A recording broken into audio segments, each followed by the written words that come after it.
예전에 말이야, 최영이라는 분이 계셨어. 매번 새로운 강적을 찾아 나선다. 전 세계를 떠돌면서 맞짱을 뜨신 분이지. 그 양반이 황소뿔도 여러 개 작살내셨지.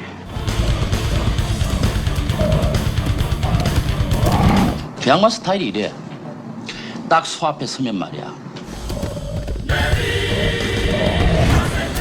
너 소냐? 너 황소? 나 최영이야. 그리고 그냥 소뿔 딱 잡어. 자꾸 무조건 갈아들어. 나게 내리치는 거야. 나게 소뿔 빠개질 때까지. 주민 여러분 안녕하세요. 주민센터 센터장입니다. 일제의 지배를 받던 암울한 시기, 일본에 건너가 무도가로서 전설이 된 한국인, 극진 공수도의 창시자 최영이. 평범한 청년이었던 그가 진정한 무도가로 성장해가는 과정을 다룬 영화 바람의 파이터입니다. 누군가에겐 촌스러울 수 있는 클리셰 범벅 무협 영화로, 또는 잘 뽑힌 액션 영화로 기억될 수도 있겠지만, 감독은 최배달이라는 인물 자체의 성장에 집중하는 휴먼 드라마라고 생각했다고 합니다. 자, 그럼 휴먼 드라마를 만들기 위해 어떤 연출을 했는지 감독의 의도와 비하인드 스토리를 알아보겠습니다. 지금 주민 시작합니다. 언제나 줌센의 영상은 영화를 먼저 보고 나서 보시는 걸 추천합니다. 감독의 장편 데뷔작 유리의 도입부와 마찬가지로 영화는 바람소리로 시작합니다. 제목과 직관적으로 연결되네요. 나는 싸우는 것이 두렵다.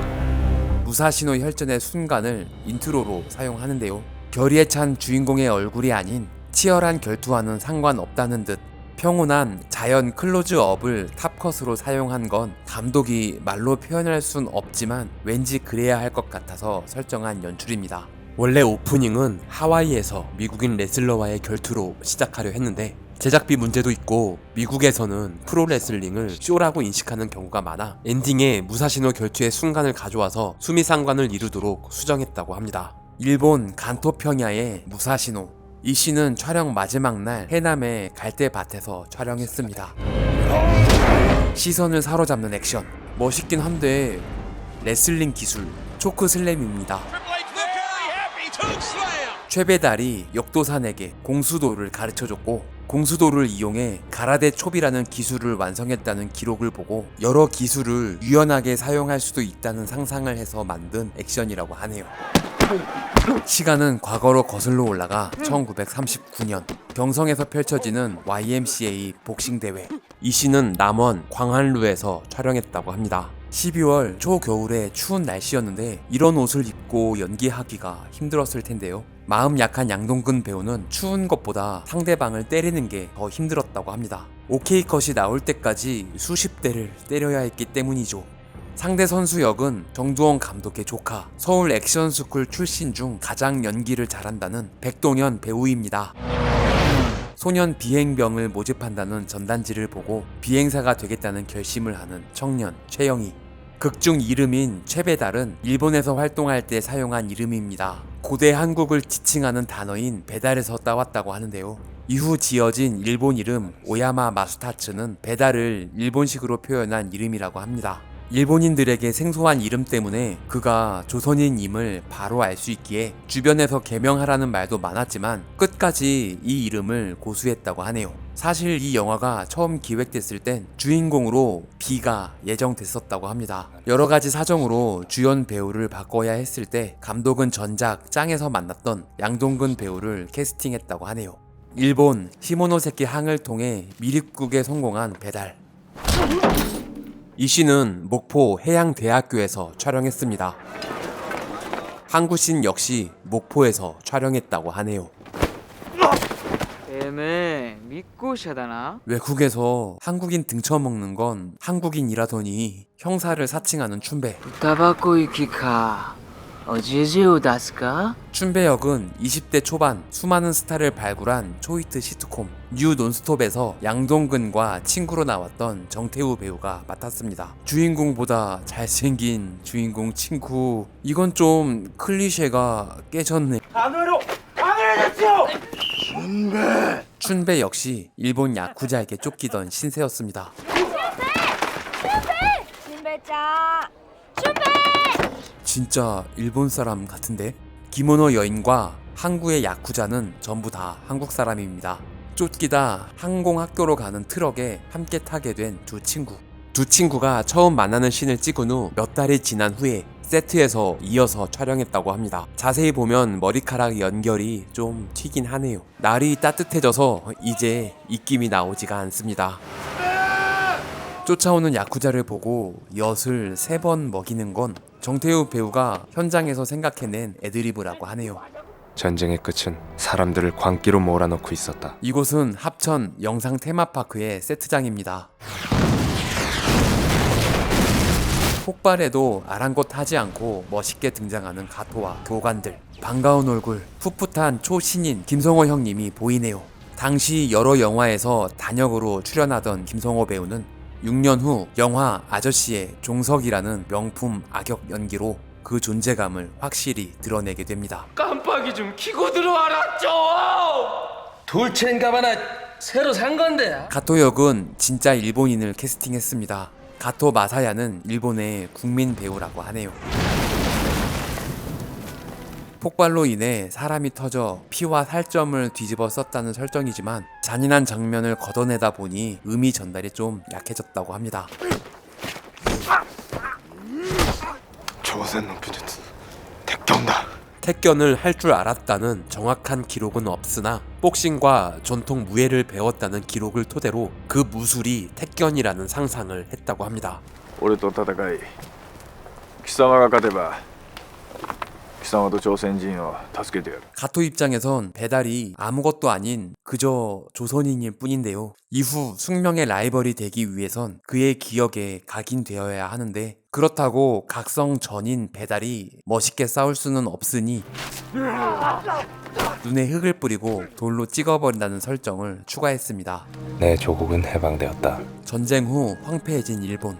저 멀리 보이는 후지산은 CG로 심었습니다. 기구미 초콜릿!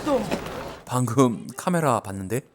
카메라가 지나가면 손을 다리로 가져가라는 주문을 했는데 그걸 확인하다가 카메라와 눈이 마주친 건 소소한 오게티입니다.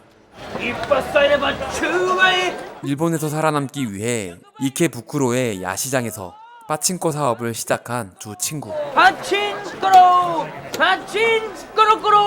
정태우 배우는 본인의 도시적이고 잘생긴 얼굴을 가리고 최대한 촌스러워지고 싶어서 직접 파마를 하겠다고 했습니다.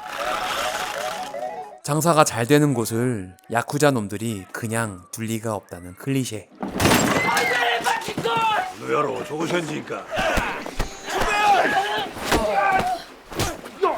가발이 살짝 벗겨져 붕 떠있는 건 진짜 소소한 오게티입니다.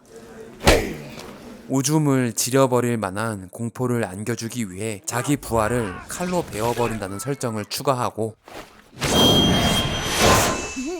조금은 과한 듯한 사운드 효과음을 넣었습니다.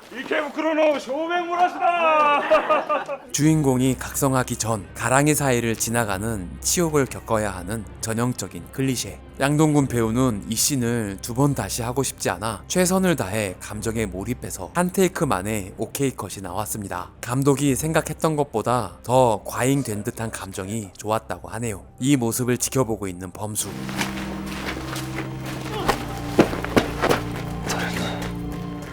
이 영화 무술 감독이 정두홍이라고 알고 있는 관객이 많은데 정두홍 형님은 명확하게 배우로서 출연합니다. 이 영화의 무술 감독은 모리 6단 역으로 출연하기도 한 양기령 무술 감독입니다. 정두홍 무술 감독의 제자라고 볼 수 있겠네요. 서울 액션스쿨에 걸출한 무술 감독답게 올드보이의 장도리 액션씬 외에도 수많은 영화의 액션을 디자인하고 여러 영화의 단역으로 출연했습니다. 물에 젖은 천을 돌리며 싸우는 건 정두홍 감독의 아이디어라고 합니다. 이주승 배우와 무도 수련을 하던 구성환 배우. 신인 오디션에 합격해 출연할 수 있었다고 합니다. 자, 수제비가 왔어요. 수제비가. 오호, 최근 넷플릭스 시리즈 더 글로리 마스크 걸에서 미친 연기를 보여준 여매란 배우. 봉준호 감독이 연극 2에 출연한 염혜란 배우의 연기를 보고 오디션을 제안해 살인의 추억에서 소희 엄마로 출연하게 된 후 이 영화가 두 번째 영화입니다. 무술을 가르쳐줘. 저런다고 저 구필 양반이 아닌디. 스승의 가르침을 받기 위해 무릎 꿇고 밤새 기다린다는 클리셰. 세월은 과거로 거슬러 올라갑니다. 아니, 양동근이랑 너무 닮은 거 아니냐고. 당시 초등학생이었던 장경준 군은 입김이 푹푹 나오는 추운 날 밤에 강풍기 바람을 맞으면서도 불평 한마디 없이 연기를 했다고 하네요. 일본 제1의 검객 미야모토 무사시는 힘없는 정의는 무능력이고 정의 없는 힘은 폭력일 뿐입니다. 블레즈 파스칼의 팡세에 나온 구절을 인용했습니다. 빠친코 홍보를 하던 중 운명의 라이벌인 가토를 다시 만나게 되는 배달. 이 장면은 바닥에 물을 뿌려서 젖어있는 듯한 느낌을 만들려 했습니다. 날씨가 흐리면 좋았을 텐데 너무 좋아서 아쉬웠다고 하네요.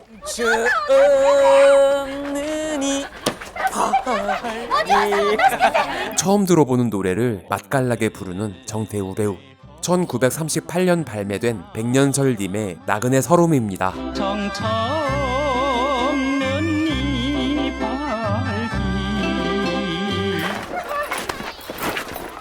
길바닥에서 겁탈당할 뻔한 여자를 구해줬는데 예뻐.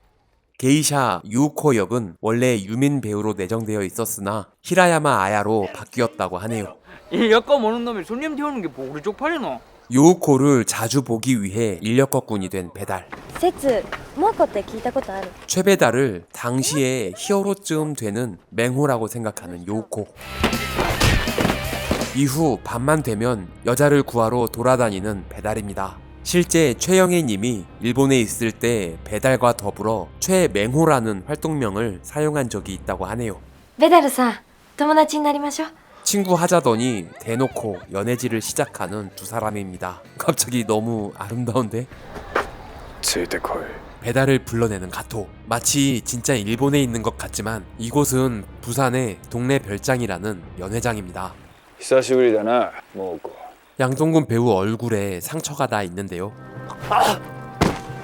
항공학교 씬을 찍다가 얼굴을 바닥에 갈아버리는 사고가 있었는데 그때 난 상처가 아직도 남아있는 것이라고 합니다. さあさあちょっと遊んでいってちょうだいな 빠찐 꼬로꼬로를 다시 살려낸 천상 사업가 춘배. 하지만 야쿠자 패거리가 이번에 노리는 건 공마단. 범수가 조선인 학교를 짓기 위해 모아놓은 배급표를 노립니다. 朝鮮人どもの配給票が貴様の命よりも大事だというのか。 이 씬의 액션은 복잡하지 않고 간결하게 디자인했습니다. 액션보다 범수에게 느껴지는 슬픈 이미지가 부각되길 원했다고 하네요. 죽기 전에 눈 비비는 거 왜 이렇게 멋있지? 범수의 장례를 치른 후 야쿠자 아지트로 쳐들어가는 공마 단원들. 이 와중에도 춘배는 칼을 맞기 싫어한다는 설정입니다. 힘이 없어서 소중한 사람들을 잃어야 했던 배달. 一人で耐えてみたい。 힘을 키우기 위해 모든 걸 버리고 키오스미 산을 오릅니다. 자, 스스로를 가혹하게 몰아붙인 배달이 훈련을 마치고 이제 미야모토 무사시가 해냈던 것처럼 도장 깨기를 시작하려 합니다. 진정한 남자의 영화 바람의 파이터 숨겨진 디테일과 비하인드 스토리 1탄이었습니다.